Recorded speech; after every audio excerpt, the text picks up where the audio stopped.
Dalawang drug suspect arestado ng Binangonan PNP sa bypass operation sa Binangonan, Rizal.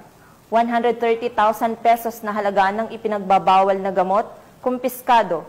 Police Staff Sergeant Jacob Israel de la Cruz, ibalita mo. Dalawang sospek ang naaresto sa kinasang bypass operation ng Binangonan Police bandang alas 10:30 ng gabi noong Oktubre 17, taong kasalukuyan sa Barangay Gapos, Binangonan, Rizal. Kinilala ang mga sospek sa mga alias na Kenneth, 25 anyos at Jen, 19 anyos, kapwa residente ng nasabing barangay. Nahuli sila matapos benta ng shabu ang isang pulis na nagpanggap na buyer.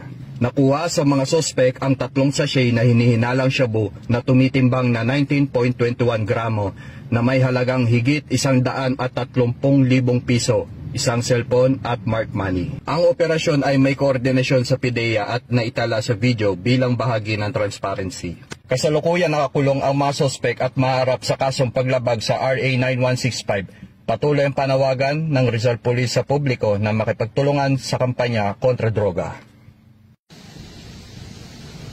Mula dito sa Calabarzon, ako ang inyong Police News Network Correspondent, Police Staff Sergeant Jacob Israel de la Cruz, alagad ng batas, tagataguyod ng balitang pulis.